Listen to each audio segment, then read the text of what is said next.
Mayang adlaw mga higalang mga kaigsunan, yan usab kita sa ato ang pagtuon sa ato nga leksyon. Niining maong adlaw ang uluhan sa ato pagtuon, mercy forfeited, nawala ang kaluoy. So mao kini karon ang ato ang pamalandungan niining maong adlaw mga higalang mga kaigsunan. No, alang sa atong mga kaigsunan, ako gumong giyawhag balik nga subscribe mo sa atong channel sa at Revelation 7 sa YouTube, no? Dayon ang atong Facebook nga sa matag ngon ani nga mga takna, no? Magahimo kita sa atong pagtuon, no? Atong Facebook Revelation 7. So, ang atong pagtuon magkaigsunan, the God of love and justice, covenantal love, mercy forfeited, no? So ang kaluoy nawala mga igsunan unsa kay hinungdan. Atong teksto nagyingon din Jesus answered and said to him, if anyone loves me, he will keep my word, and my Father will love him, and we will come to him and make our home with him.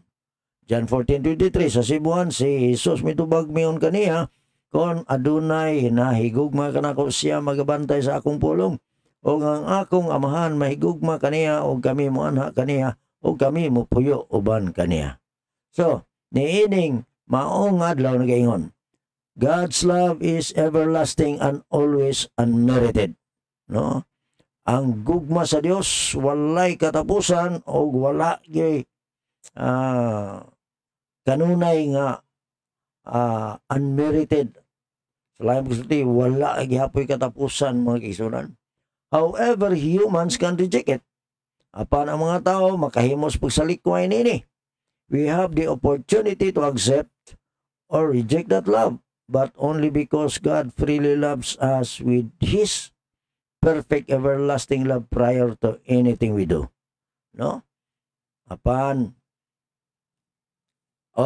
kita di ay, mga higalang mag-isunan, adunay oportunidad sa pagdawat o pagsalikway niya nga gugma, apan tungod lamang kay ang Dios gawas noon nga nahigugma kanato uban siyang hingpit, walay katapusan nga gugma sa wala pa bisan unsa ang atong buhaton. Jeremias 31 versikulo 3. Our love for God is a response to what has already been given to us even before, no?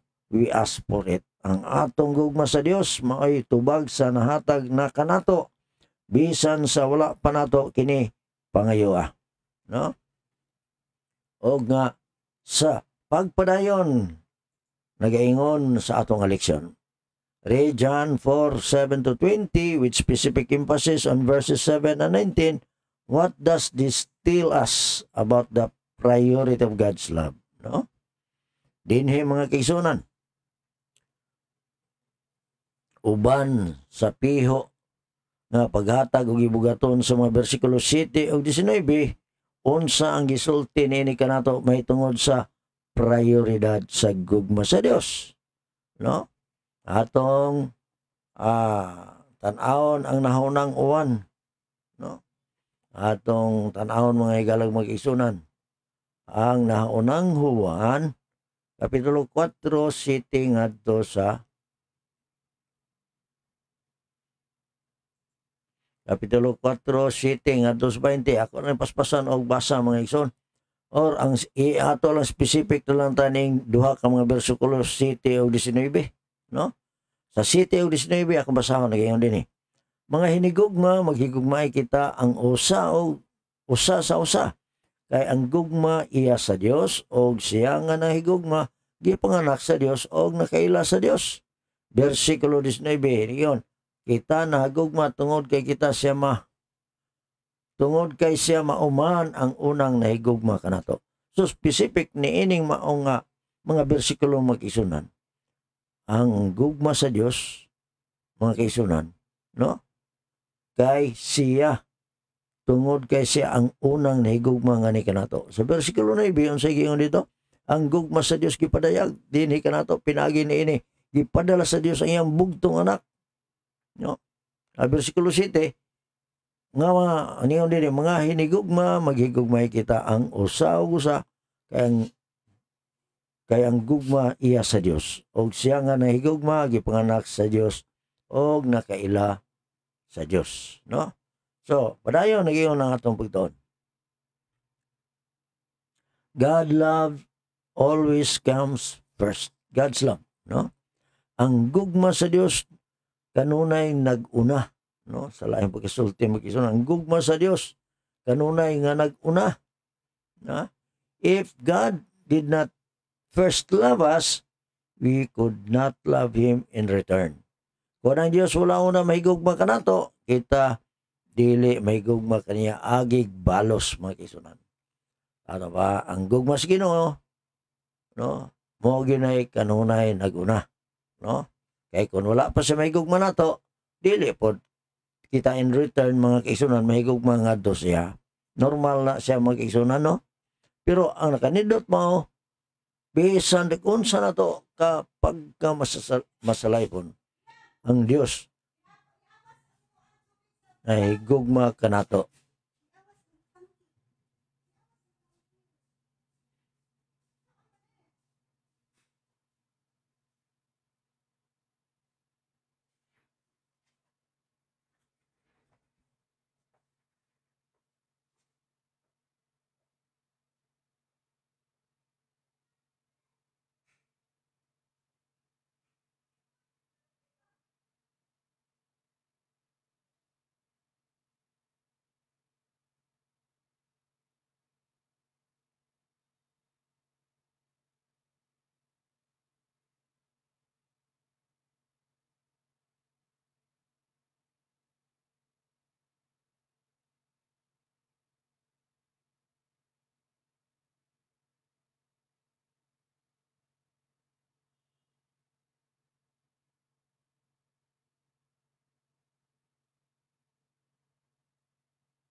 Padayon ta mga kisunan. Ingon din while God created us with the capacity to love and to be loved, God Himself is the ground and source of all love, no? Samtang gilalang kita sa Dios nga adunay kapasidad sa pagigugma o paghigugma, ang Dios mismo ang tinubdan sa tanang gugma mga kisunan, no? Padayon nagingon din sa atong pagtuon. We have the choice. However, whether we will accept it and then reflect it in our lives, no? Kita adunay pagpili. Bisan pa niana kung kita modawat niini og dayon mapakita niini sa atong mga kinabuhi. This truth is exemplified in Christ's parable of the unforgiving servant. Kini nga kamatuoran gipakita diha sa sambingay ni Ginoong Hesus sa dili mapasayloon nga sulugoon. Tanawa ang Mateo 18:23 ngadto sa 35.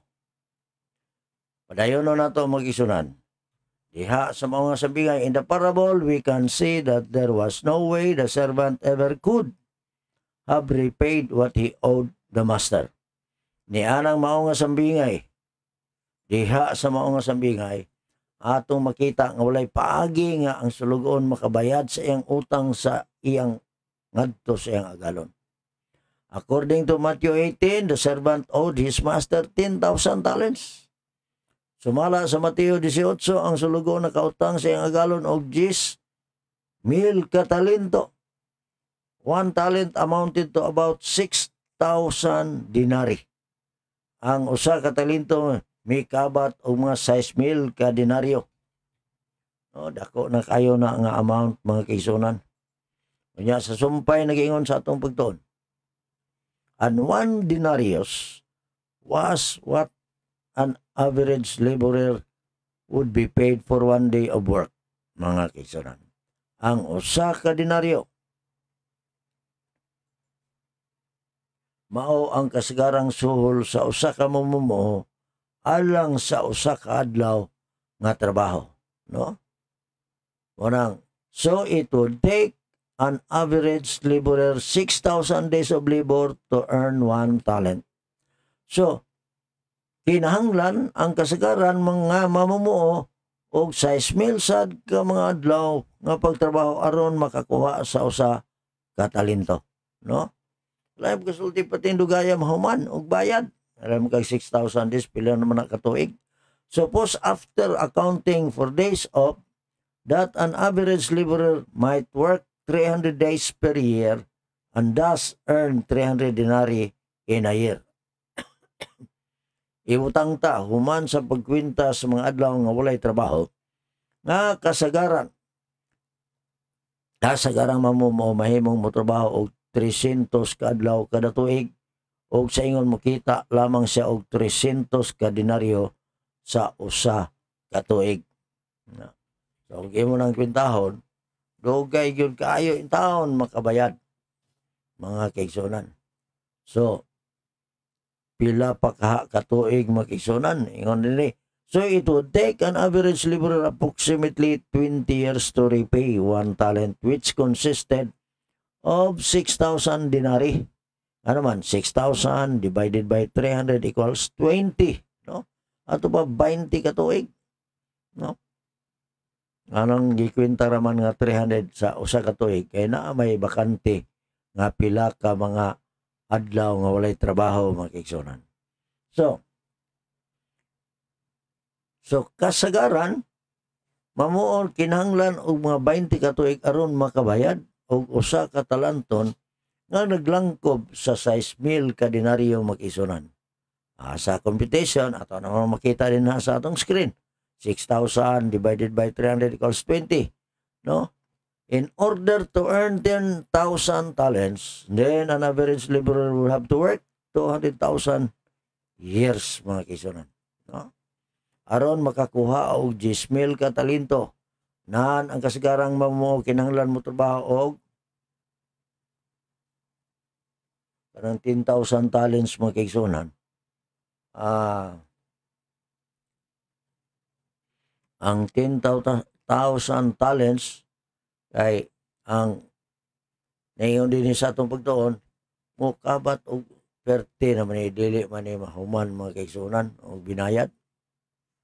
Ang usa ka talento 10,000 talents pagkadugaya kayo og bayad, mga kaigsunan. In short, the servant could never repay this debt. Sa laagtod nga pagasulti, ang sulugoon dili gayod makabayad ni ini nga utang. Yet the master felt compassion for his servant and freely forgave his huge debt. Apan ang agalon naluoy nga nagpasaylo sa iya ang dakong utang, mga kaigsunan. So, dinhi kung imong tanawon pagayo, grabe ang agalon, mag-igsunan.